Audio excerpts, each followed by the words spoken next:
할렐루야. 오늘도 기쁜 날 하나님 앞에 예배드리러 나오신 우리 성도님들 주님의 이름으로 환영합니다.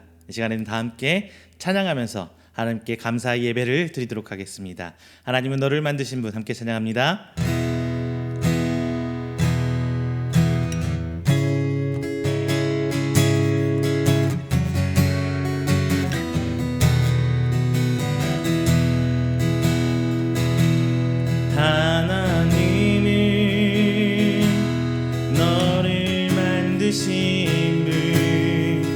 너를 가장 많이 알고 계시며 하나님은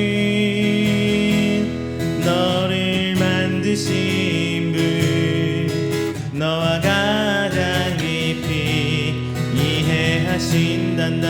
하나님은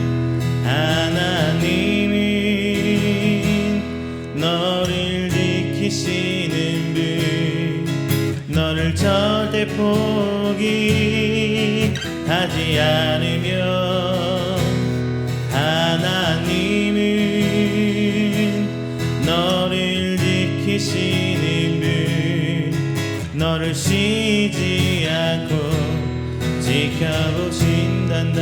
하나님은 너를 만드신 분 너를 가장 많이 알고 계시며 하나님이 너를 만드신 분 너를 가장 깊이 이해하신단다. 하나님이 너를 지키시는 분 너를 절대 포기하지 않으며 하나님은 너를 지키시는 분 너를 쉬지 않고 지켜보신단다. 그의 생각 셀 수 없고 그의 자비 무궁하며 그의 성실 날마다 새롭고 그의 사랑 끝이 없단다. 하나님은 너를 원하시는 분 하나님은 너를 원하시는 분 이 세상 그 무엇 그 누구보다 하나님은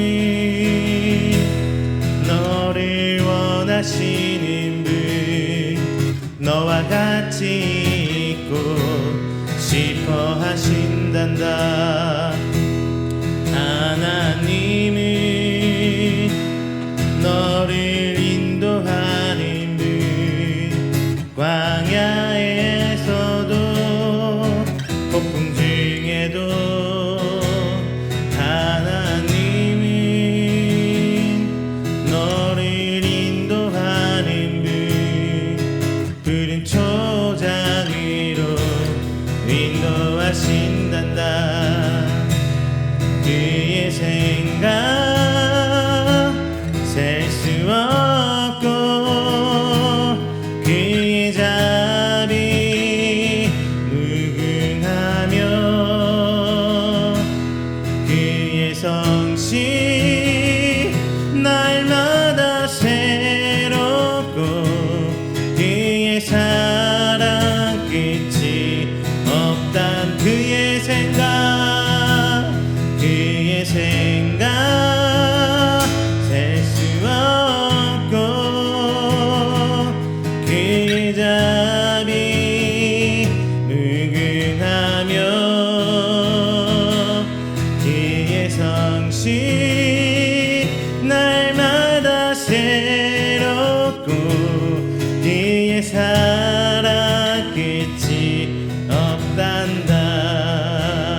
시간 우리 다 함께 우리가 드리는 예배를 위해서 함께 기도하는 시간 갖도록 하겠습니다. 주님, 우리의 예배를 통하여 영광 받아 주시옵소서. 이 예배를 통하여 하나님의 형상을 회복하고 주께서 원하시는 그 길을 따라갈 수 있는 하나님의 백성, 하나님의 성도 되게 하여 주시옵소서. 선포된 말씀을 하여금 변화되게 하소서. 주의 크나큰 은혜 입은 자로서 하나님의 성도로서 교회를 회복시키고 하나님 나라를 확장시키는 하나님의 귀한 사용받는 사명자, 하나님의 사역자가 되게 하여 주시옵소서. 이 시간 다 함께 기도하는 시간 갖도록 하겠습니다. 다 함께 기도합니다. 사랑과 은혜가 충만하신 내 주여 하나님 아버지, 감사 영광 돌립니다. 하나님의 부름받은 오늘 귀한 성도들 주 앞에 나와 예배합니다. 새 한 주 시작하는 그 첫 시간을 하나님께 돌립니다. 주님, 이 시간 함께 하여 주시고 하늘을 여시사 이 시간이 하나님의 임재 시간 되게 하여 주시옵소서. 이 시간 저희 함께 역사하시는 성령님의 부르심 받길 원합니다. 그 성령님의 역사하심을 체험하길 원합니다. 우리의 찬양 가운데 역사하여 주시옵시고 우리를 비롯하여 사용하여 주시사 이 땅 가운데 기히 주님의 은혜로 아버지 은혜를 증거할 수 있는 하나님께 증인되게 하여 주시옵소서. 우리의 힘이 되시고 우리의 반석 되시고 우리의 산성 되신 우리 주 하나님을 찬양합니다. 이 시간 하나님을 예배합니다. 나를 붙들어 주시고 나를 이끌어 주시며 하나님의 은혜로 오듬어 주셔서 하나님의 백성 삼아 주신 그 하나님을 예배합니다. 주여 하나님, 이 시간 하나님을 여시고 우리에게 향하여 하나님 은혜의 빛을 치료해 주시옵소서. 우리를 치료하여 주시옵시고 이 어려운 시기를 이겨내게 힘을 허락하여 주시옵소서. 그 믿음 붙들고 나아갈수록 그냥 인도하여 주시사 하나님의 인도하시면 그 인도하심이 순종할 수 있는 저희들 되게 하여 주시옵소서. 오늘 이 땅에도 하나님의 어려운 가운데 있는 우리 귀한 하나님의 성도들, 하나님의 생명들이 있습니다. 그 생명을 주께서 붙들어 주시고 항상 하나님의 뜻을 따라 인도함 따라 나갈 수 있도록 해주시다. 어려운 가운데서도 힘든 가운데서도 오직 주님 바라보고 기도하는 생명 되게 하여 주시옵소서. 오늘 주님을 맞이하며 저희들 간절히 소망합니다. 이 땅에 하나님 나라가 선포되며 그 나라 가운데 주님 부름 받고 하나님 백성 세워지는 저희들 되길 원합니다. 함께해 주시옵시고 그 순간순간 이겨낼 수 있는 믿음 또한 허락하여 주시옵소서. 감사합니다. 이제 함께 하셔 주시옵소서.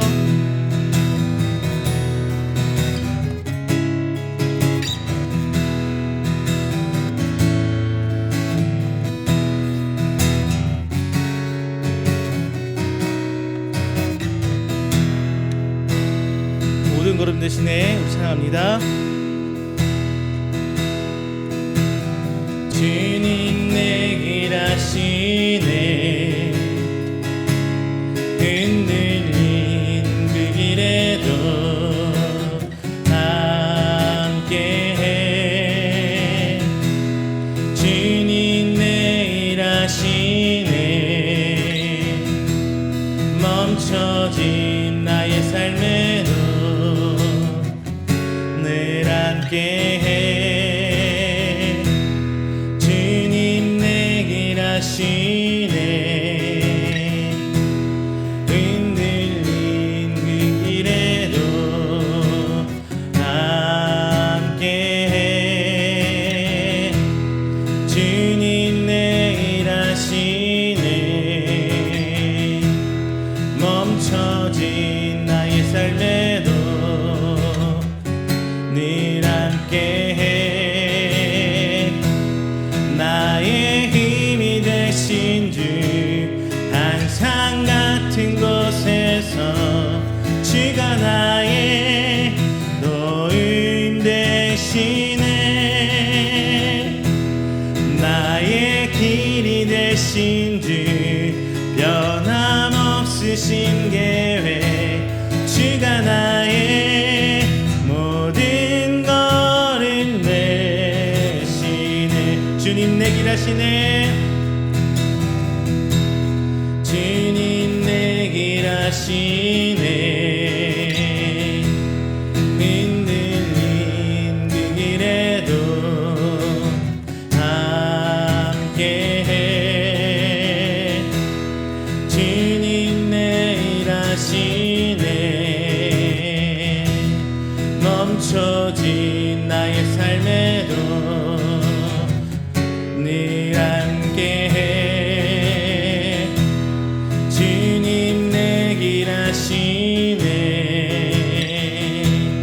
흔들린 그 길에도 함께해.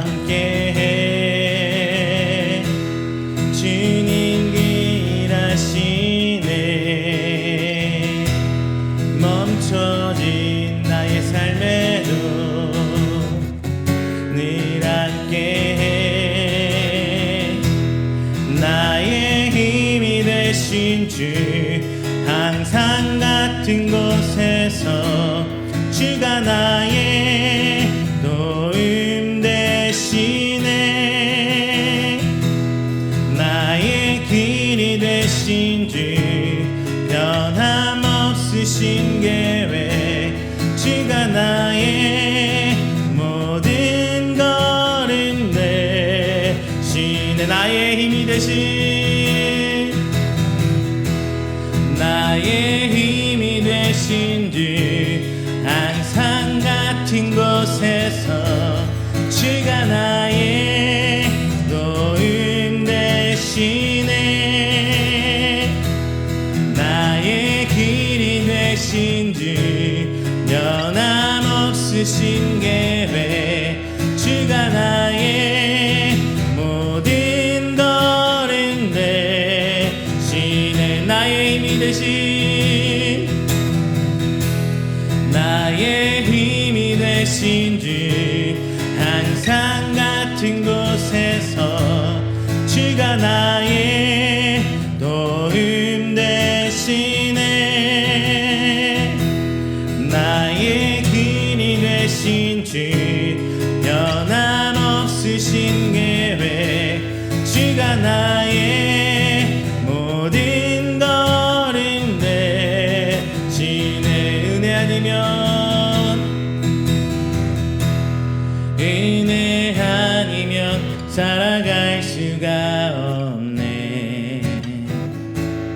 호흡마저도 나 주의 것이니 세상 평안과 위로 내게 없어도 예수, 오직 예수뿐이네. 은혜 아니면 살아갈 수가 없네. 호흡마저도 다 주의 것이니 세상 평안과 위로 내게 없어도 예수, 오직 예수뿐이네. 그 신계획, 그 신계획 다 볼 수도 없고 작은 건 안에 지쳐도 주께 묶인 나의 모든 삶 버티고 견디게 하시네.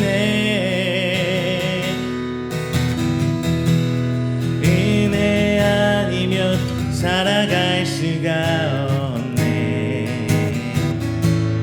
나의 모든 것 다 주께 맡기니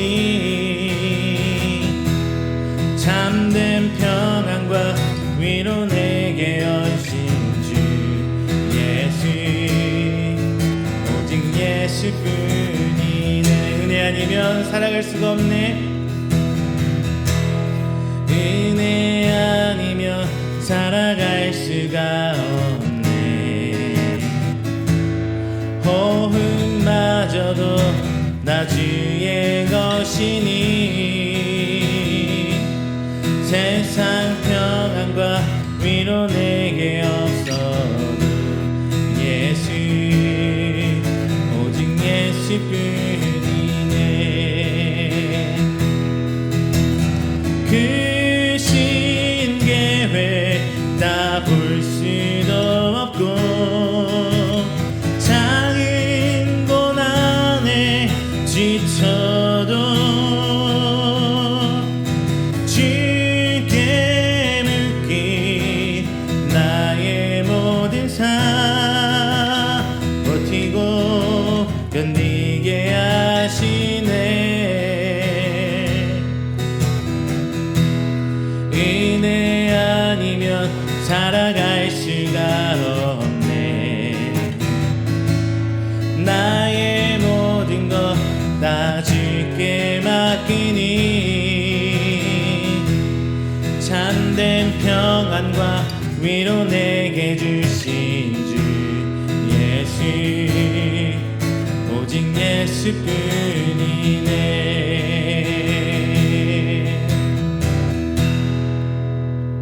할렐루야. 이 시간에는 다 함께 우리가 드리는 예배를 위해서 조용하게 기도하면서 예배를 준비하도록 하겠습니다. 다 함께 기도합니다.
사도신경으로 우리의 신앙을 고백합니다. 전능하사 천지를 만드신 하나님 아버지를 내가 믿사오며 그 외아들 우리 주 예수 그리스도를 믿사오니 이는 성령으로 잉태하사 동정녀 마리에게 나시고 본디오 빌라도에게 고난을 받으사 십자가에 못 박혀 죽으시고 장사한 지 사흘 만에 죽은 자 가운데서 다시 살아나시며 하늘에 오르사 전능하신 하나님 우편에 앉아 계시다가 저리로서 산자와 죽은 자를 심판하러 오시리라. 성령을 믿사오며 거룩한 공회와 성도가 서로 교통하는 것과 죄를 사하여 주시는 것과 몸이 다시 사는 것과 영원히 사는 것을 믿사옵나이다. 아멘. 교독문 21번 시편 34편 함께 교독하겠습니다. 교독문 21번 시편 34편입니다. 내가 여호와를 항상 송축하며 내 입술로 항상 주를 찬양하리이다. 내 영혼이 여호와를 자랑하리니 곤고한 자들이 이를 듣고 기뻐하리로다. 나와 함께 여호와를 광대하시다 하며 함께 그의 이름을 높이세. 내가 여호와께 간구하매 내게 응답하시고 내 모든 두려움에서 나를 건지셨도다. 이 곤고한 자가 부르짖음에 여호와께서 들으시고 그의 모든 환난에서 구원하셨도다. 여호와의 천사가 주를 경외하는 자를 둘러 진치고 그들을 건지시는도다. 너희는 여호와의 선하심을 맛보아 알지어다. 그에게 피하는 자는 복이 있도다. 너희 성도들아 여호와를 경외하라. 그를 경외하는 자에게는 부족함이 없도다. 젊은 사자는 궁핍하여 줄일지라도 여호와를 찾는 자는 모든 좋은 것에 부족함이 없으리로다. 아멘. 다 함께 찬송가 95장 찬양하겠습니다.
나의 생명과 나의 참 소망은 오직 주 예수뿐일세. 아멘.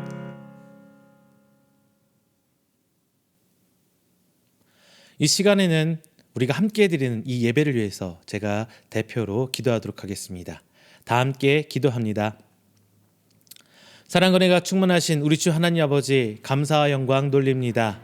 하나님께서 부르시고 또한 하나님 부르심에 응답한 귀한 하나님의 백성, 오늘 이 자리에 나와 새 한 주를 시작하며 하나님을 예배합니다.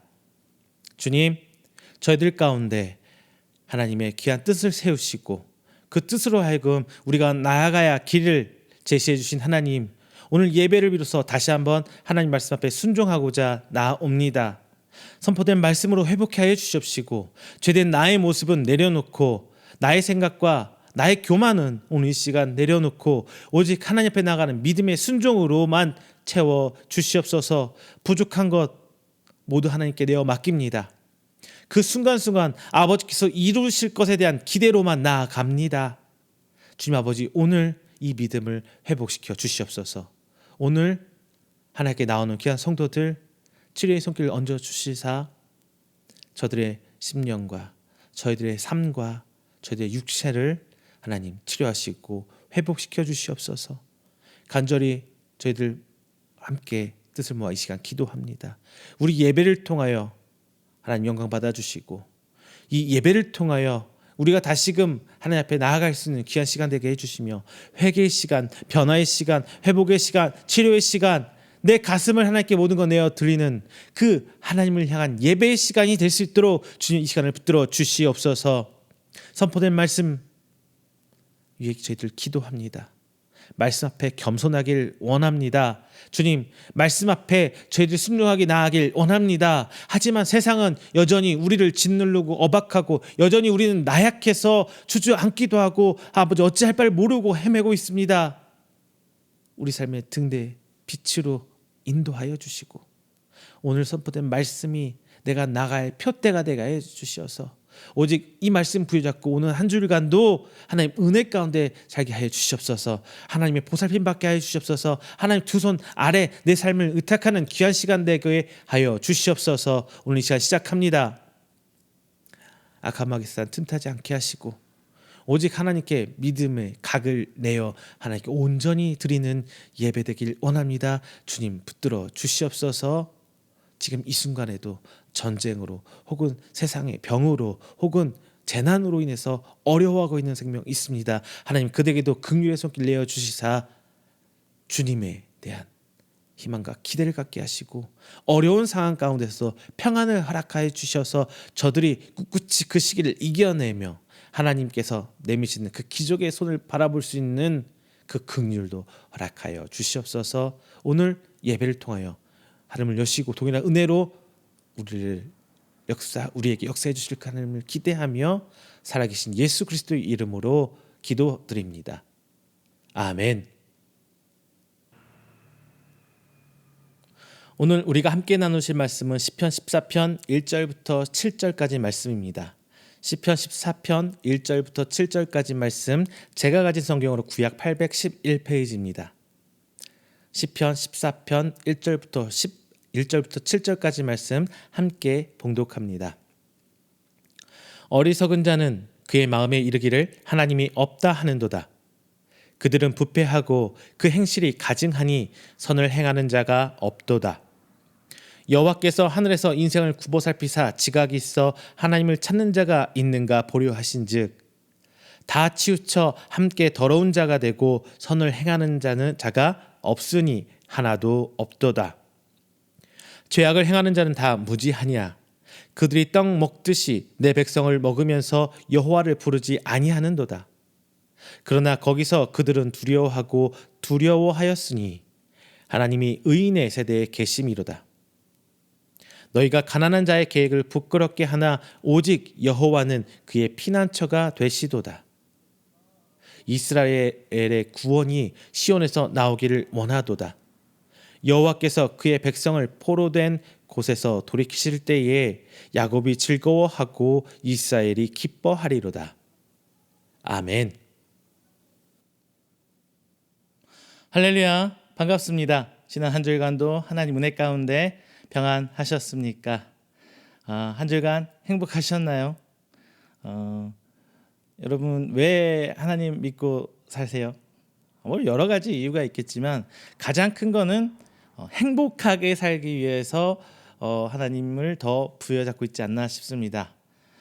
구원받기 위해서 하나님 천국 백성 복을 받기 위해서 여러 가지 다 있겠지만 저는 그래요. 우리가 가장 이 땅에서 하나님을 찾고 믿는 일 행복하기 위해서. 물론 고난이 있을 수 있습니다. 하지만 그 고난마저도 하나님 주신 감사에 사는 거지 굳이 우리가 고난의 밭길을 찾아갈 필요까지는 있을까요? 물론 주님이 하나님께 원하시다면 가야겠지만요. 그래서 요즘에 여러분 재미있는 거리를 좀 찾죠? 드라마 많이 보십니까? 영화 많이 보십니까? 예전에는 영화 참 많이 좋아해서 봤던 것 같아요. 근데 코로나 한 2년 넘게 거치면서 영화 많이 안 봤어요. 개봉 요즘 영화가 뭐가 개봉하고 있는지도 모르고요. 그런데 반면에 드라마는 조금 더 보는 것 같아요. 그리고 드라마도 참 다양해졌어요. 옛날 같이 뻔한 내용, 진부한 내용 그런 것을 넘어서서 참 독특한 소재의 내용들이 많이 나오는 것 같습니다. 요즘에 JTBC에서 방영 중인 드라마 중에 나의 해방일지라는 드라마가 있습니다. 해방, 자유함 이런 것들이 주제인 드라마 같아요. 아직 종영하지는 않았어요. 그래서 해방이란 단어가 해방이라는 의미들이 드라마 곳곳에 여러 장면 가운데 녹아져 있어요. 일단 저는 그걸 봤어요. 이 드라마 가운데 해방에서 뭘 찾았냐? 소재로부터 해방이었어요. 많은 드라마에서 특출난 사람, 어떤 특별한 능력 있는 사람 아니면 정말 재벌 이런 소재들 주인공들이 다 그렇죠. 그런데 오늘 이 나의 해방의 칠한 드라마에서는 그냥 평범한 사람들이에요. 그냥 시골에서 농사짓는, 그리고 서울에 집도 갖지 못하고 경기 스스로를 경기 도민이라고 얘기하고 있는 사람들. 이런 사람들의 이야기입니다.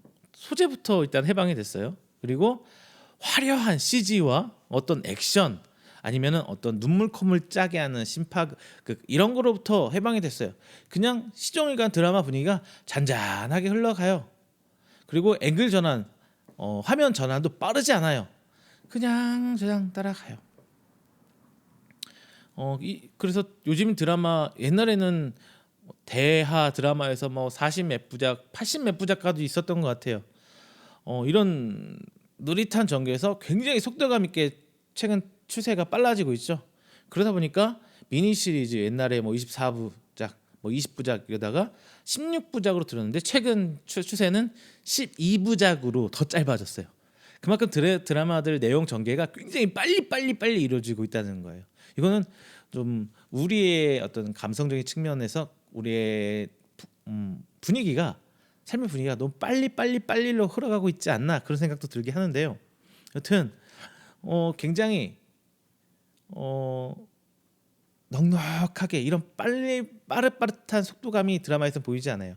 그냥 보고 있게 되더라고요. 그리고 저 이런 거 봤어요. 드라마에서 구찌가 아니라 구씨라고 나와요. 구찌가 아니라 구씨. 그러니까 명품이 아니라는 거죠. 일반적인 사람이라는 거예요. 그러니까 굳이 말해서 어떤 특정 고가 명품 브랜드로부터 해봐. 그냥 다들 주인공들이 그냥 시골에서 입는 옷들, 편한 옷들 막 쭉쭉 입고 다녀요. 자, 이 드라마의 특징은 바로 이런 해방입니다. 가장 중요한 해방은 뭐냐? 그들이 자기 스스로 만들어놓은 프레임으로부터 해방한다는, 내 과거에 내가 만들어놓은 내 자신의 모습부터 해방하고 싶다는 그런 모습들이 계속 그려져 있습니다. 그래서 이 드라마는 과거의 드라마로부터 과감하게 틀을 벗어내요. 그러면서 자신만의 표현법을 가지고 이 세상을 표현해주고 있습니다. 설교 초반부터 왜 이야기를 하느냐? 자, 모든 사람들은 해방을 꿈꾸잖아요. 하지만 스스로부터 과감하게 그 자기가 입고 있는 그 프레임을 벗어내지 못합니다. 이 드라마는 시종일관 자신 스스로 자신을 올가매고 있는 혹은 사회로부터 입혀진 그런 프레임으로부터 해방하고자 하는 그들의 갈급함을 보여주고 있어요. 이 해방이라는 단어를 우리 기독교 안으로 집어넣으면은 어떤 단어로 표현할 수 있을까요? 우리가 익숙한 단어, 자유함, 구원, 뭐 이런 단어라고 치환할 수 있을 것 같습니다. 우리는 이런 해방, 이런 자유를 이미 경험했습니다. 이 경험이 바로 부활하신 예수 그리스도와의 만남입니다. 이 만남이 바로 우리 부활에 우리가 가진 경험적 증거가 되어서 하나님은 없다 혹은 부활은 거짓이다 뭐 이렇게 말하는 사람들에게 현혹될 수 없는 내 삶의 아주 중요한 이정표가 됩니다. 그러면 제가 이 시점에 다시 한번 여러분께 여쭤보겠습니다. 여러분, 여러분의 삶은 자유하십니까? 여러분의 삶은 해방감을 충분히 느끼고 사십니까? 자, 그렇다면 왜 우리는 이미 예수님께서 우리를 해방해 주셨고 자유함을 주셨는데 왜 그 자유함을 누리지 못하고 살고 있을까요? 자, 오늘 본문은 다윗의 시입니다. 다윗이 고난 중에 쓴 시예요. 배경에 대한 이야기는 여러 가지가 있지만 기본적으로는 다윗의 쓴 시가 맞다고 보는 견해가 대체적으로 일반적인 생각이고요. 그래서 이 본문을 볼 때 하나님을 믿지 못하는 어리석은 자들이 세상에 큰 권세를 잡고 하나님의 사람을 핍박하지만 결국 그들은 어리석은 자일 뿐이다. 그리고 승리는 하나님의 사람, 하나님의 인자하심을 입은 사람들의 것이다라고 본문은 꽝꽝꽝 이야기를 하고 있습니다. 우리는 이 땅에 살면서 많은 부분에 세상의 가치 기준에서 자유롭지 못하고 얽매여서 오히려 예수님이 풀어주신 그 올무를 오히려 우리가 스스로 졸라매고 힘겹고 막 답답하게 살아가고 있어요. 이런 것처럼 어리석고 나약한 우리지만 언제나 우리를 다시금 돌려주시고 치료하시고 회복시키셔 주시고 다시 일으켜 세워주신 것은 하나님의 인자하심입니다. 인자, 헤세드죠. 그래서 그 헤세드가 있기에 오늘도 저와 여러분은 하나님께 감사하고 있습니다. 오늘 본문 말씀을 통해서 스스로 올가맨 올무에서 해방받는 여러분 되시기를 주님의 이름으로 축원드립니다. 먼저 첫 번째는요. 어리석은 자는 스스로를 올가맵니다. 어리석은 자는 스스로를 올가맵니다. 자, 그들은 특징이 뭐냐면 하나님이 없다라고 주장을 해요. 하나님이 없다. 자, 1절 같이 보겠습니다. 어리석은 자는 그의 마음에 이르기를 하나님이 없다 하는도다. 그들은 부패하고 그 행실이 가증하니 선을 행하는 자가 없도다. 자, 하나님을 없다 하는 사람, 이 사람의 특징은요, 무신론자예요. 무신론자. 즉 무신론이란 게 뭐냐면은 단순히 신이 없다 이게 아니라 그 내재적인 밑에 깔려 있는 생각은 자신의 경험과 체험만 믿는 거예요. 내가 본 것, 내가 들은 것, 내가 느낀 것만 믿고 사는 사람, 이게 바로 무신론자의 특징이거든요. 그렇다 보니까 스스로를 자신이 경험한 그 조그만 프레임 안에 가둬 살아요. 그 이상은 생각하기 싫은 거예요. 우리 역사적인 많이 쓰는 예죠. 정말 많이 쓰는 예 중에 하나가 지구는 동글다라고 얘기했을 때 어떻게 지구가 동그냐? 눈에 봐봐. 어떻게 동그랗다면 우리가 어떻게 서서 있을 수가 있겠어? 그 사람들은 내가 보고 내가 내 오감 안에 내 지식적 한계 안에 갇혀서 그렇게 판단할 수가 밖에 없었어요. 근데 지금 우리는 알잖아요. 지구가 둥글다는 거. 다 아시죠? 무신론자의 특징은 바로 경험적 사고 안에, 자기만의 사고 안에 틀에 갇혀 산다는 거예요. 그리고 그 경험 밖의 일은 무시해버리는 수가 많아요. 그리고 또 고의적으로 반대도 합니다. 대표적인 예가 성경에서 예수님이죠. 철저한 자기 사고 틀 안에 살고 있었던 유대인들이 예수님을 반대해요.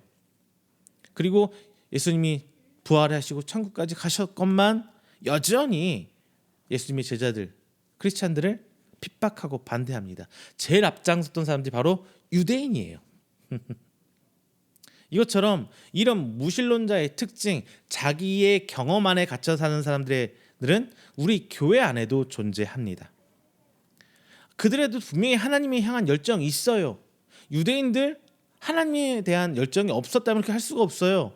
물론 자기를 내세워 보기 싶기도 하고 뭐 이게 자기가 이렇게 잘난 척하기 싶고 교만한 그 생각도 분명히 있었겠지만 중요한 거는 그들 안에 하나님에 대한 열정이 있었을 거란 말이에요. 그러니까 그 많은 율법들을 어떻게든 지키고 살려고 노력했겠지요. 그런데 현재 교회 안에도 이런 사람들이 존재한다는 겁니다. 하나님에 향한 믿음의 열정은 있지만 자신이 경험한 것 이외의 것들은 애써 부정해버려요. 그리고 내가 경험한 하나님 안에 하나님을 꾸역꾸역 밀어넣습니다. 내 그릇의 크기에 하나님을 평가해버리는 거예요. 비록 하나님을 믿는다고 하지만 자신을 이해를 넘어선 하나님을 부정해버리기 때문에 제가 앞서 말한 하나님은 없다라고 생각하는 그렇게 살고 있는 사람들과 사고의 방식 차이는 거의 없어요. 비슷해요. 우리는 항상 요 점을 기억해야 돼요. 내가 만난 하나님 맞습니다. 여러분은 그 하나님의 증인들이 맞고요. 그 예수님을 만났기에 여러분은 거듭남 받을 수 있었던 거예요. 구원받을 수 있는 거예요. 하지만 그것만이 다야 라고 하는 순간 우리는 죄를 범합니다. 어떤 죄? 하나님을 내 그릇의 틀 안에 가둬버리는 거예요. 하나님의 전지전능함을 내 영역 안으로 꾸역꾸역 밀어서 더 이상 일하지 못하게 막아버리는 거예요. 그러면 이게 무슨 죄냐? 하나님 반대하는 대적들과 똑같아요. 하나님은 저 큰 사역들을 막 해야 되는데 내가 감싸면서 더 이상 못하게 막아버리는 방해꾼, 장애물의 역할을 우리가 할 수 있다는 말입니다. 내가 방언을 체험했다고 해서 방언만이 최고야. 내가 환상을 봤다고 해서 환상은 봐야 돼? 아니면 아무것도 아니야. 내가 하나님 만나서 여러 가지 경험적으로 내가 경제적으로 부유함을 얻었다고 해서 예수 믿는 사람 부자 돼야 돼. 내가 기도해서 응답으로 좋은 직장을 가졌다고 해서 기도하면 무조건 직장 돼. 내가 하나님 앞에 기도하면서 내 문제가 해결받았다고 기도 안 하니까 너는 그렇게 문제 해결이 안 되는 거야. 이런 종류의 시각은 우리는 지양해야 합니다. 그렇게 가면 안 돼요. 다윗이 왕이 되고 싶어서 왕이 됐나요? 기도해서 왕이 됐나요? 그러면 다윗 앞에 사울은 왜 그렇게 왕이 돼서 패망할 수밖에 없었나요? 수많은 하나님의 우리 앞에 신앙의 선배들이 왜 그런 삶을 살아야 했나요? 자신들이 원했기 때문에? 내가 기도했기 때문에? 아닙니다. 자신의 경험적 프레임만에 갖추시지 마세요. 그리고 어리석은 자는 부패하고 행실이 가증하다라고 오늘 1절에서 얘기하고 있잖아요. 이 사람들은 앞서 말한 것과 똑같이 자신들의 경험적 지식만 존중하고 그 안에만 살고 있기 때문에 어떻게 해요? 고인물이에요. 고인물은 썩긴 마련입니다. 그래서 부패하는 거죠. 근데 부패의 특징은 뭐냐면요, 나 혼자 썩어서 없어버리는 좋은데 옆에 것까지 자꾸 그 썩은 거를 전염시켜요. 막 퍼지게 만들어요. 여러분, 저 얼마 전에 저희 집에 고구마가 있었어요. 근데 오래도록 놔두다 보니까 익고 좀 안 먹은 게 있었는지 밑에서 좀 썩었나 봐요. 근데 중요한 거는 그 썩은 걸 얼른 걸러내야 되는데 그거 계속 놔두면 어때요? 주변까지 같이 막 썩어 들어가죠. 여러분 경험적으로 다 알고 계실 겁니다. 이 말씀을 왜 드리냐? 내가 해보니 괜찮더라. 너도 해봐라. 내가 이런 죄 좀 눈 감고 주일 빠져보니까 괜찮아. 아유 내가 좀 이렇게 해보니까 이거 아무것도 아니야. 이런 식으로 가면은 죄의 분위기가 만연돼 버리는 거예요. 우리 이렇게 삶을 살아서는 안 됩니다. 오히려 근데 더 재밌는 거는 안 하면은 바보 취급하고 소위 말해서 호구 취급을 해버려요. 호구 취급을 해요. 당연히 마치 그렇게 해야 되는 것처럼. 안 그러면 바보처럼. 성경에도 그 예가 있죠. 아담에게 선악과를 건넨 하와. 자, 물론 호구는 아니지만 하와가 그 죄가 아담을 전염시켰어요.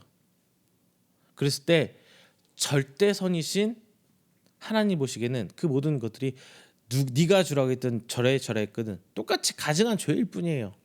그래서 하와도 에덴에 쫓겨났고 아담도 쫓겨났죠. 뱀도 저주를 받습니다. 이런 것처럼 부패는 전염시켜가요.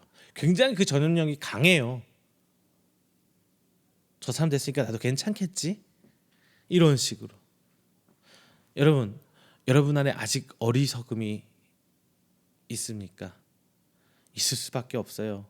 뭐 구원받았다고 내가 막 지혜로운 자, 절대 잘못된 선택을 하지 않는 이런 사람 되는 거 아니거든요. 우리는 수시로 우리의 발을 씻어내야 합니다. 회개가 필요해요. 이미 전체는 씻김 받았어요. 예수님 덕분에. 자, 요한복음 13장 8절에서 10절 이런 말씀이 있습니다. 베드로가 이르되 내 발을 절대로 씻지 못하시리이다. 예수께서 대답하시되 내가 너를 씻어주지 아니하면 내가 나와 상관이 없느니라. 시몬 베드로가 이르되 주여 내 발뿐만 아니라 손과 머리도 씻어 주옵소서. 예수께서 이르시되 이미 목욕한 자는 발밖에 씻을 필요가 없느니라. 온몸이 깨끗하니라. 너희가 깨끗하나 다는 아니니라 하시니. 자, 물론 이 본문 말씀 많은 교훈을 찾을 수 있겠지만 저는 이 시간에는 이런 말씀을 드리고 싶어요. 내 어리석음은 스스로 해결이 안 돼요. 이 씻김은 예수님이 씻어줘야만 해요. 예수님이 베드로에게 말씀했죠. 씻김 받지 않으면, 내가 씻어주지 않으면 너는 나와 아무 관련이 없는 자야. 즉 내 자의로 내 스스로 윤리적으로 도덕적으로 법적으로 내 죄를 털어낸다고 해서 나는 죄를 털어낸 게 아니라는 겁니다. 예수님이 씻겨주셔야 돼요. 부끄럽고 창피하고 어찌할 바 모르겠지만 예수님 앞에 내가 들고 나가야 씻김 받을 수 있어요. 그렇다고 베드로처럼 다 드러내고 씻겨달라고 이것도 아닌 거라고 생각해요. 예수님 아니라고 했잖아요. 자, 오직 예수님께서 내 어리석음을 씻어내 주셔야 우리는 예수님의 제자가 될 수 있습니다. 이것이 바로 어리석은 자, 나 스스로를 올가매고 나 스스로를 프레임 안에 가둬버리는 역할을 하고 있는 것입니다. 자, 그리고 선을 행하는 자가 하나도 없다고 성경 오늘 본문에서 얘기했어요. 여기서 선은 윤리적 선을 얘기하는 것이 아닙니다. 도덕적 선행을 말하는 것도 아니에요. 오직 하나님 보시기에 옳고 하나님 보시기에 칭찬받을 만한 것, 그게 바로 선이에요. 우리는 여기서 조금 착각하면 안 될 게 있습니다. 뭐냐?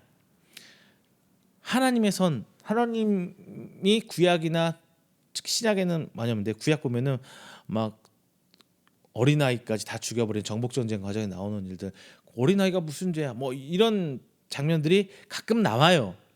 이게 하나님이 사랑 맞아? 이게 사랑이 많으신 은혜로운 우리 하나님 맞아? 이렇게 좀 착각이 들 정도로.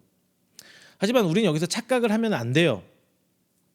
하나님의 선이란 것은 우리가 생각하는 도덕적 윤리적인 선과 많은 부분 겹쳐 있긴 맞습니다. 하지만 윤리적인 선과 하나님의 선이 완전히 동일하지는 않아요. 예외적인 상황이 분명히 있습니다.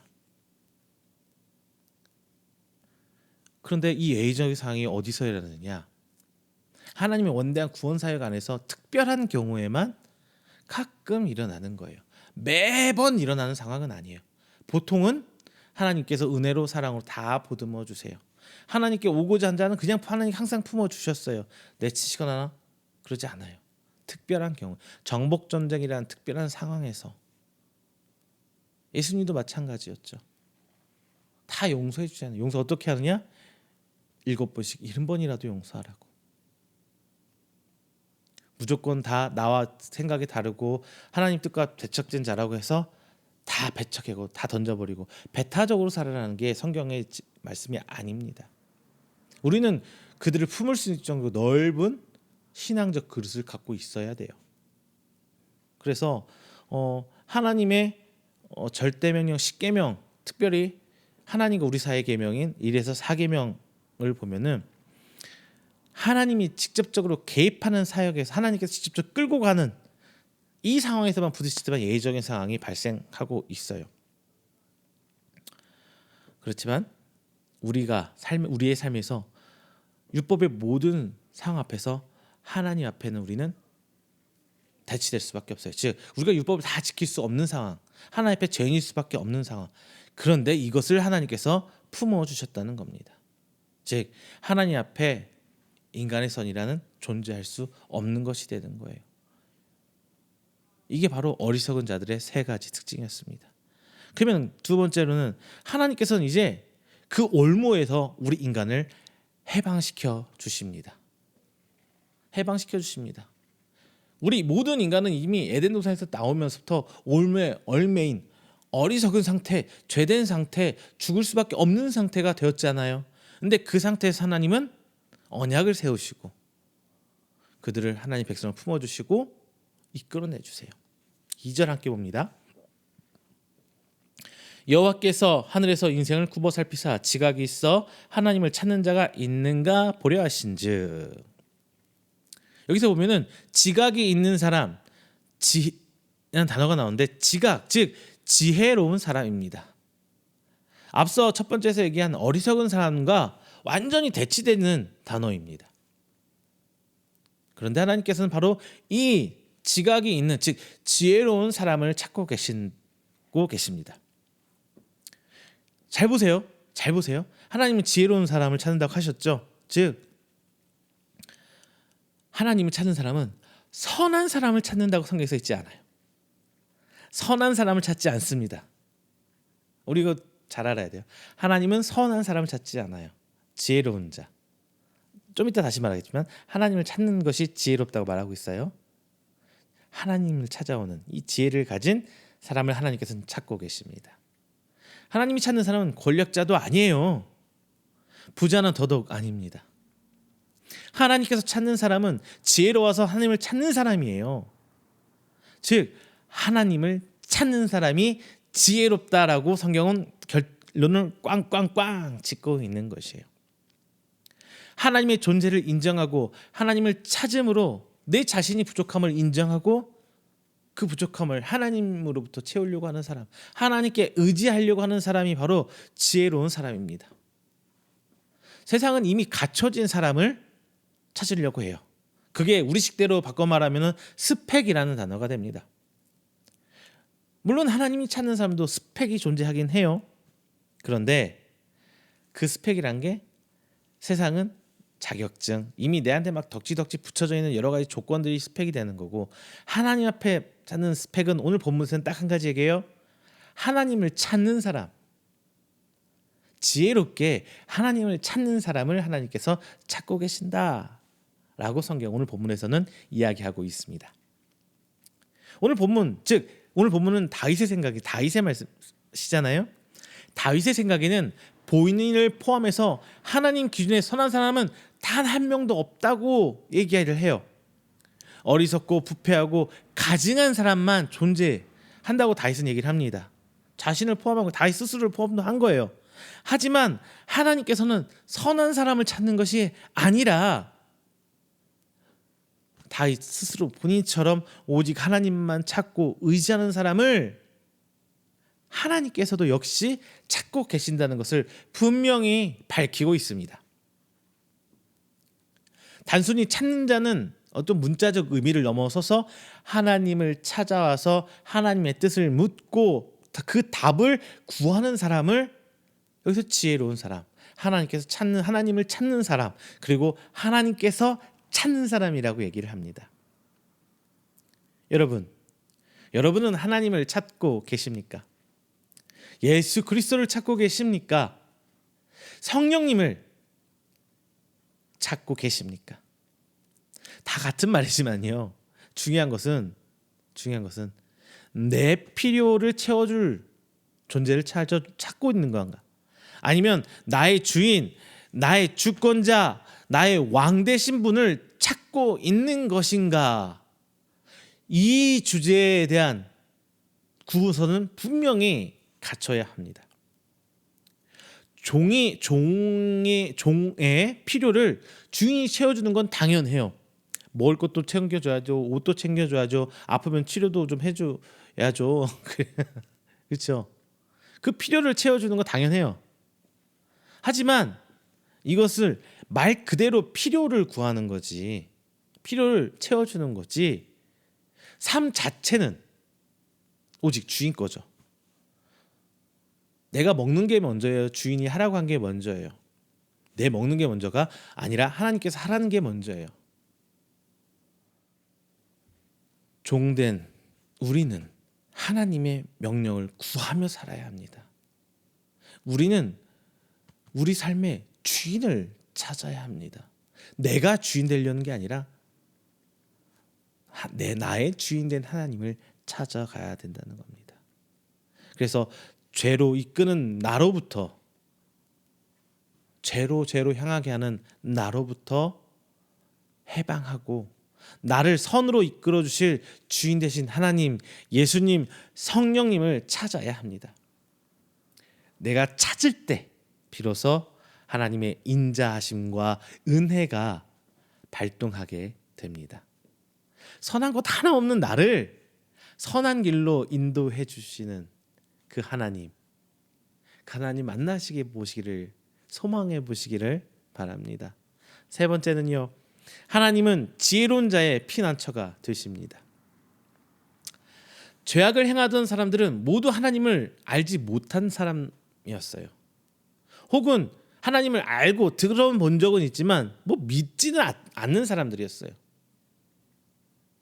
그리고 그 죄악은 하나님의 선한 백성을 질밟으며 자신들의 배를 불려왔습니다. 다윗의 시점 말이죠. 왜? 하나님의 백성은 다윗 시점의 다윗의 상태, 그 배경을 얘기하자면은, 이스라엘 백성은 가나안 땅으로 들어왔잖아요. 하나님의 백성이에요. 하나님 믿는 사람들인데, 오히려 하나님 믿지 않는 이민족들이 하나님의 백성을 핍박하고 그들로부터 뺏어가면서 갈취합니다. 그리고 자신의 배를 불려가요. 그건 이민족뿐만 아니라 이스라엘 안에서도 존재했어요. 이스라엘 안에서도 항상 모든 사람이 하나님을 잘 믿었냐? 결코 아니라는 거 여러분도 잘 알고 계시죠? 그 상태에서도 자신의 이익을 쫓는 사람, 자신의 명예를 쫓는 사람들이 항상 존재해왔어요. 그들 역시 어떻게 해요? 하나님의 백성, 선한 하나님의 백성들의 것을 빼앗고 갈취하면서 자기의 배를 채워갑니다. 지금도 마찬가지예요. 교회 안에도 있을 수 있어요.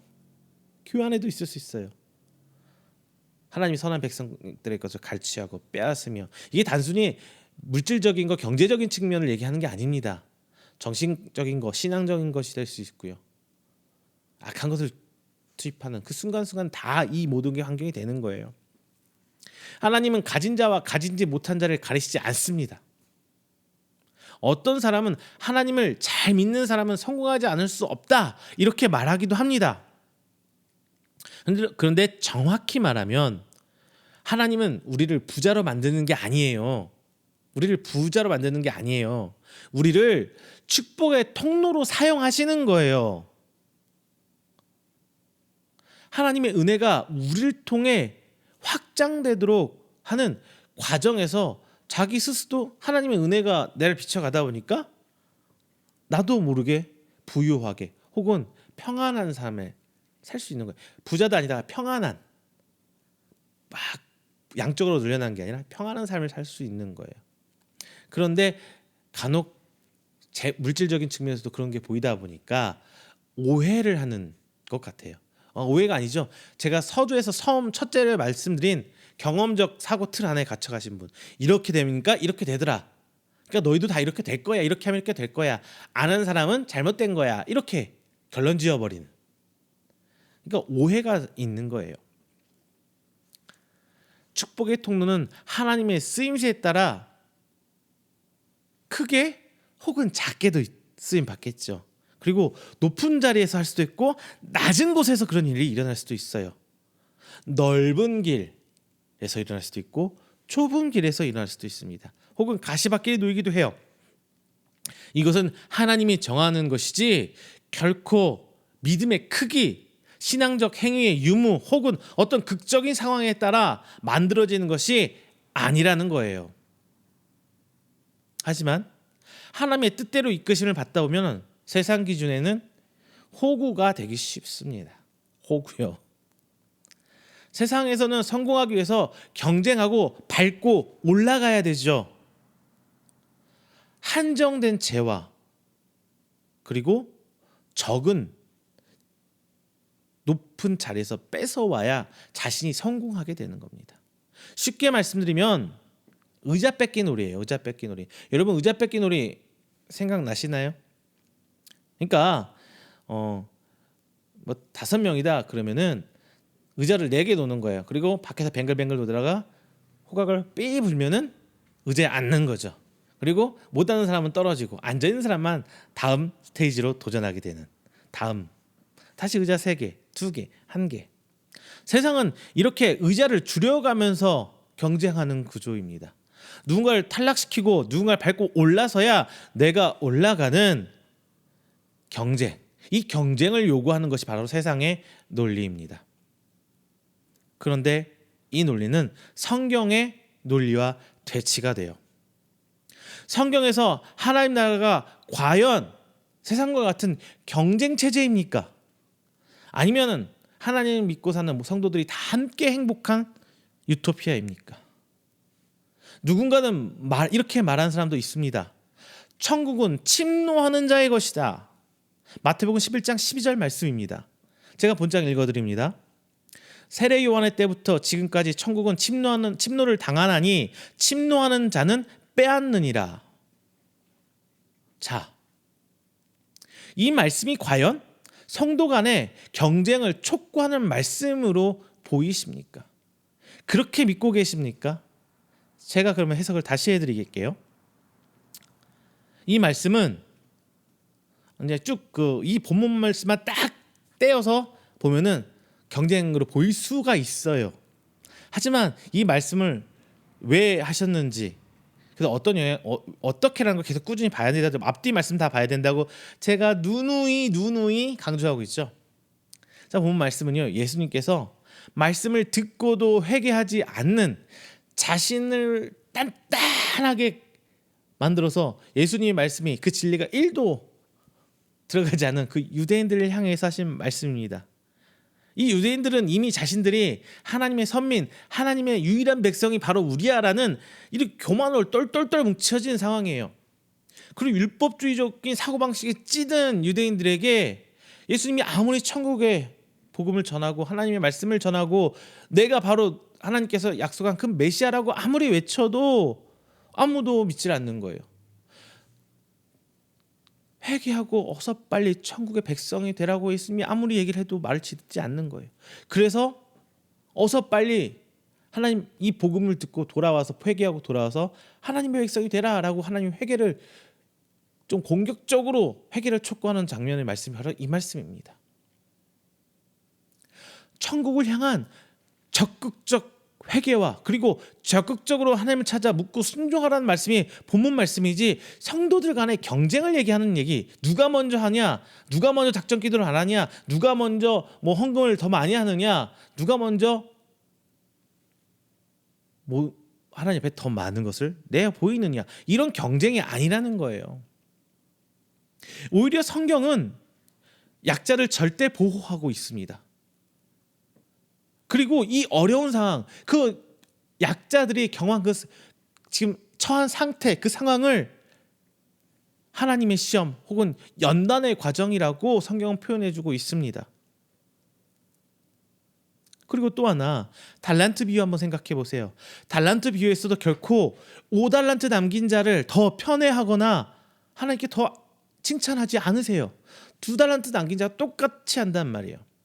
직접적으로 성경에 나와 있는 포도밭 일꾼 비유에서도 절대 일찍 일을 시작한 일꾼에게 더 품삯을 지불하지 않습니다. 오히려 억울해하는 그 일꾼을 책망하는 장면이 성경에서 등장하고 있어요. 거꾸로 성경에서는 낮고 천한 곳에서 하나님께 나아오는 두 렙돈을 바친, 그리고 혈육 두 렙돈을 바친 과부와 혈육중 여인을 예수님께서 칭찬하십니다. 하나님의 나라는 세상 기준으로 약자를 더 보호해주고 더 높은 곳으로 이끌어주고 있는 것을 우리는 성경에서 바로 보고 있잖아요.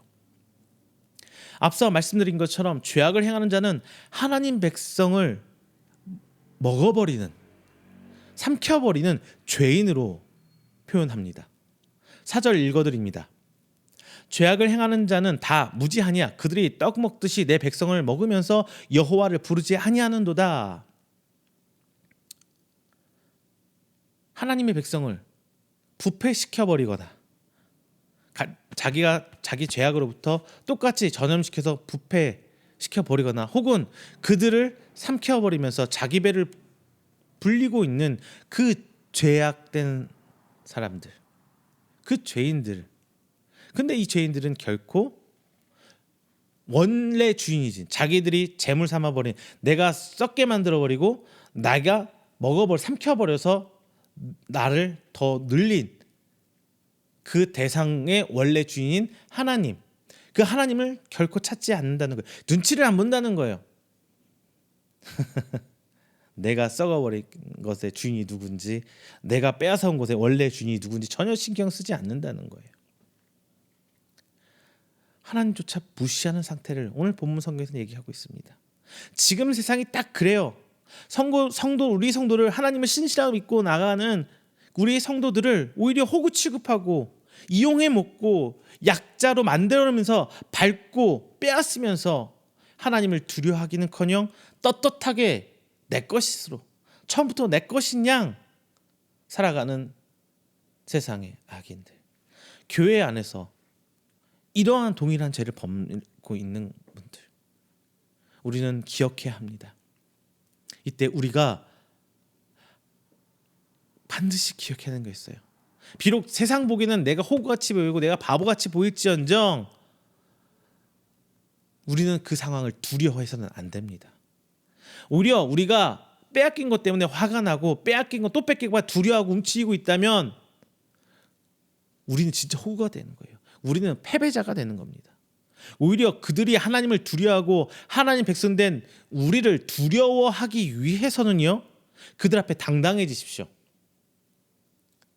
절대 약자인 초대교인들을 왜 절대 권력과 무력을 쥔 로마가 굳이 그들을 핍박하면서 예수님의 부활의 흔적을 지우기 위해서 노력했겠습니까? 바로 그 초대교인들이 이런 핍박 아래 당당했기 때문이에요.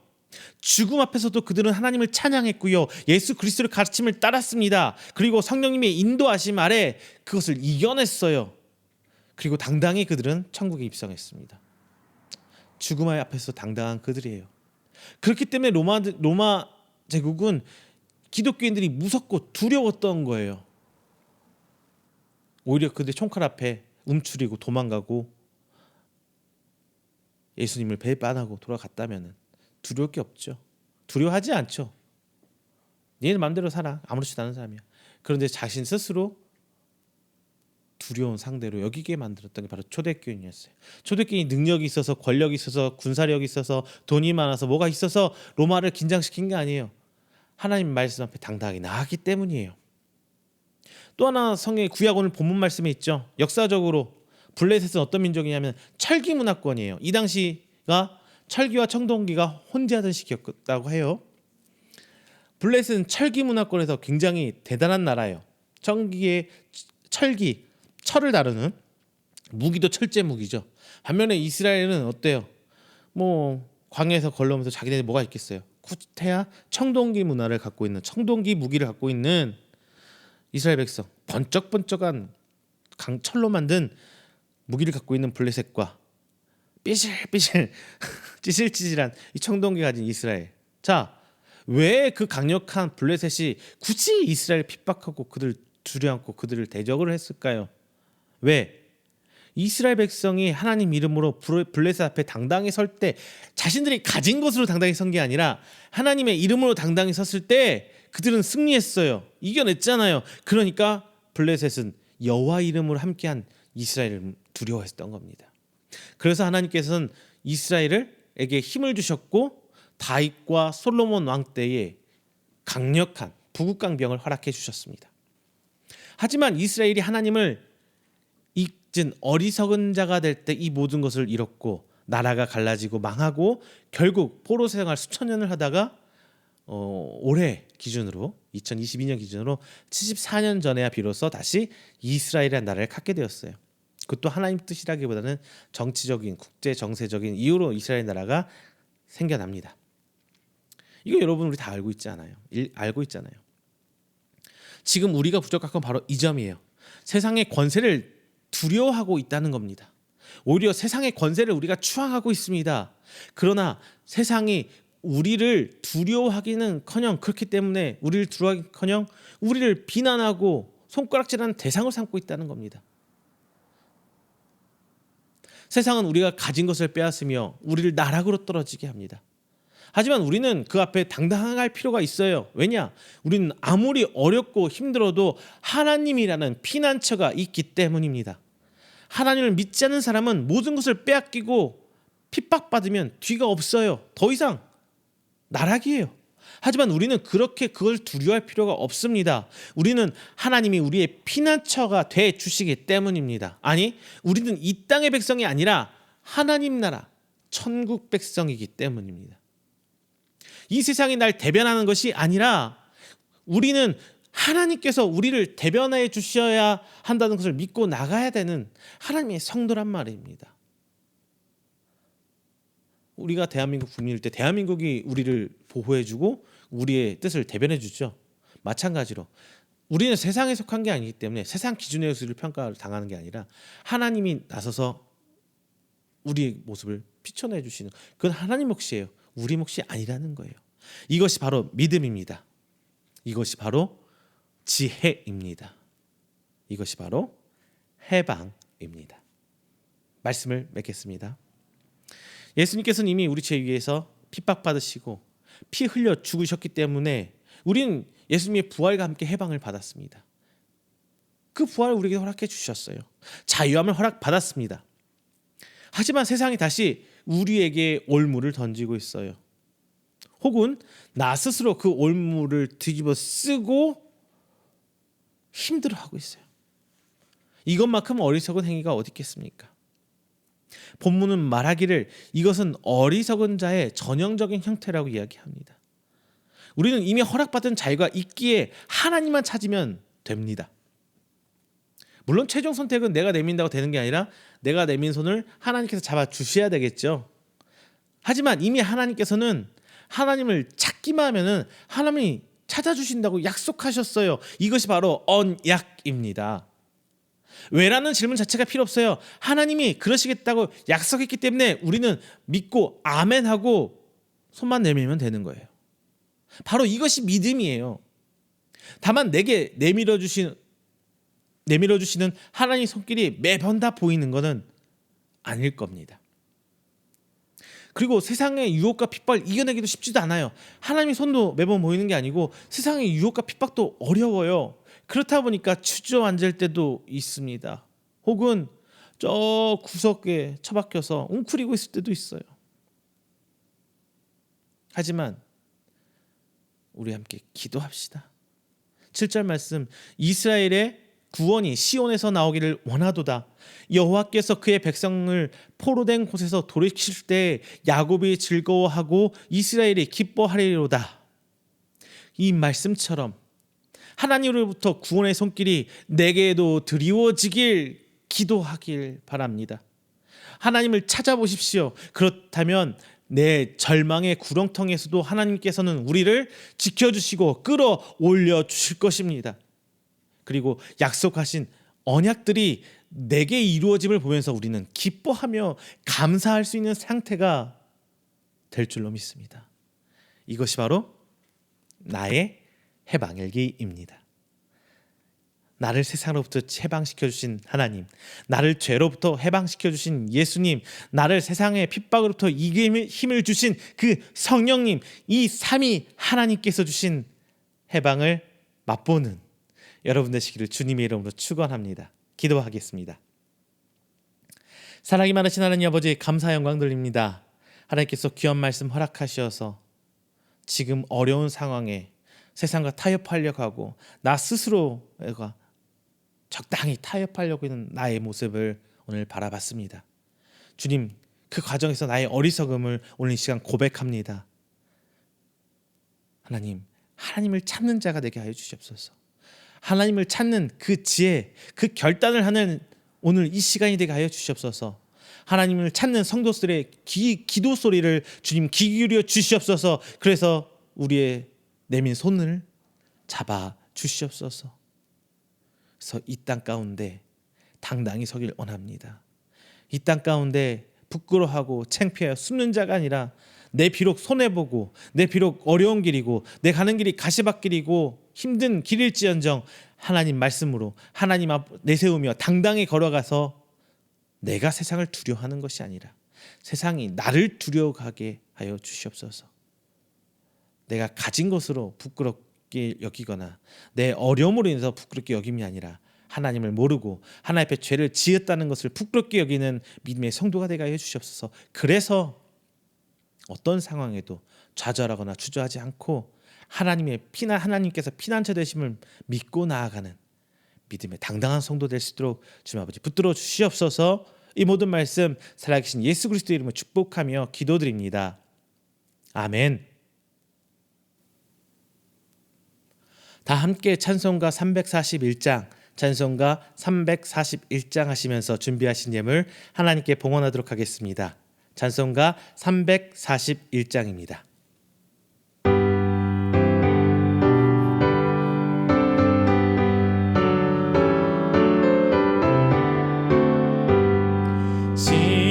십자가를 내가 지고 주를 따라갑니다. 이제부터 예수로만 나의 보배 삼겠네. 세상에서 불기 영화 모두 잃어버려도 주의 평안 내가 받고 영생 복을 받겠네. 주도 곤욕 당했으니 나도 곤욕 당하리. 세상 사람 간사하나 예수 진실합니다. 예수 나를 사랑하사 빛난 얼굴 보이면 원수들이 미워해도 염려할 것 없겠네. 내가 핍박 당할 때에 주의 품에 안기고 세상 고쳐 당할수록 많은 위로 받겠네. 주가 주신 기쁨 외에 기뻐할 것 무엇냐. 주가 나를 사랑하니 기뻐할 것뿐일세. 아멘. 이 시간에는 우리가 함께 드린 이 예물을 위해서 제가 축복 기도하겠습니다. 다 함께 기도합니다. 사랑과 은혜가 충만하신 하나님 아버지 감사합니다. 지난 한 주일간 하나님의 풍성한 은혜 가운데 살며 오늘 새 한 주를 시작합니다. 오늘 성도들 하나님 앞에 나오며 빈손 오지 않고 귀한 예물 하나님께 드립니다. 단순히 물질을 넘어선 저들의 신앙의 고백이고 저들이 나아가 하나님 품 안에 살 것에 대한 기대의 고백이오니 주님 아버지 오늘 우리 성도들이 함께 드린 예물 기억하시고 복에 복을 더하시사 더 충만한 풍성한 은혜 가운데 저들이 삶에 살 수 있도록 주 아버지 붙들어 주시옵소서. 오늘 시간 하나님 앞에 11조의 예물 드립니다. 드려진 예물 손길 하나하나 주께서 기억하여 주시고 함께 하시사 저의 기업 주께 더욱더 책임져 주시며 30배, 60배, 100배의 부흥의 결실을 열매를 바라볼 수 있도록 저들의 기업을 주께서 붙들어 주시옵소서. 하나님이 주신 감사의 예물 드립니다. 감사의 제목과 혹은 하나님이 이루어질 것에 대한 기대로 저들이 나옵니다. 더욱더 풍성한 감사거리 저들이 넘쳐나게 하여 주시옵시고 영의 눈도 뜨게 하셔서 하나님 살아 역사하심, 하나님이 우리 삶을 이끌어주시고 간섭하심을 바라보며 더욱더 감사거리 많아질 수 있도록 더욱더 풍성한 은혜의 성신앙생활 할 수 있도록 주님 함께 해주시옵소서. 이 시간에도 귀한 제단에 함께 선교의 예물로 섬기기 위한 헌금으로 함께 합니다. 주님 그 손길 기억하여 주시고 그 기관과 그의 개인들 붙들어 주시사 하나님 이음교회 함께 동역하는 저들의 기도와 저들의 섬김을 주께서 기억하시고 우리 교회가 함께 나아가 부흥할 수 있도록 주님 아버지 붙들어 주시옵소서. 이 모든 말씀 살아계신 예수 그리스도의 이름으로 축복하며 기도드립니다. 아멘. 교회 앞에 광고 드리겠습니다. 저희 이음교회 위해서 기도와 무찔리의 섬김을 먼저 부탁드리겠습니다. 예정일은 저희 예배 처소로 갈 수 있는 예정일이 7월 첫째 주, 빠르면 7월 첫째 주 정도로 예상하고 있습니다. 이제 한 달 남았는데요. 하나님께서 예배하신 장소로서 귀 쓰임 받을 수 있도록 그리고 그 사용에 저희들이 온전히 합당할 수 있도록 이음교회를 위해서 그리고 저 부족한 목회자와 저희 가정을 위해서 기도 부탁드리겠습니다. 또한 이제 코로나 상황이 많이 좋아지고 있는 것 같습니다. 규제도 많이 풀렸고요. 예배에 대한 환경도 많이 풀렸습니다. 여러분 이럴 때일수록 신앙을 다시 한번 염해보는 갈무리하는 시간이 되시길 바랍니다. 너무 풀어지시면 아카마귀 사단의 유혹이 바로 휙 들어와요. 그러니까 다시 한번 주변 정리하시고 자기 신앙생활도 점검하시면서 귀한 이제 늦봄이 되나요? 이제 여름 초입 곧 넘어갈 것 같은데요. 이 좋은 날을 누리시는 여러분 되시기를 바랍니다. 하지만 잊지 마세요. 이 상황에서도 코로나 혹은 여러 가지 아픈 질병 가운데서 어려운 분들 계시고요. 그리고 경제적인 상황 가운데 진짜 어찌할 바를 몰라 하시는 분도 있습니다. 그리고 강원도 산불 여전히 전쟁의 총칼 앞에 죽음의 위험 앞에 서 있는 생명들도 있어요. 여러분들 항상 기도하시고 특별히 이 나라 이 민족 가운데 세워진 하나님 기도 교회의 회복을 위해서 기도 부탁드리겠습니다. 항상 기도하시면서 삶을 살아가시는 여러분 되시기를 주님의 이름으로 축원드립니다. 광고 마치겠습니다.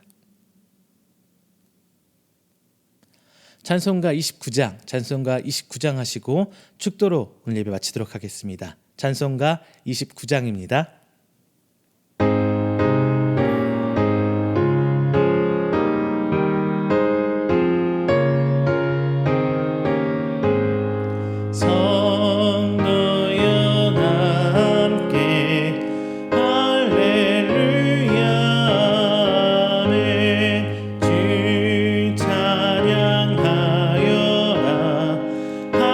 할렐루야 아멘 주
축도합니다.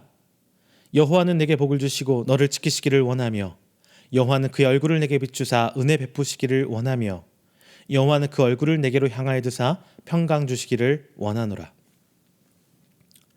이제는 우리 주 예수 그리스도의 은혜와 하나님의 사랑하심과 성령님의 교통 교제하심이 오늘 이 자리 나와 하나님을 예배하고 선포된 말씀을 하여금 어리석은 자가 아니라 지혜로운 자가 되어서 하나님을 부르고 찾고 나아가며 또한 이 땅 앞에 온전히 하나님을 피난처로 믿고 당당히 나아가기를 원하는 우리 성도들의 머리 위에와 그의 가정과 사업장과 직장 그리고 그가 계획하던 모든 행사 위에 영원토록 함께 있을지어다.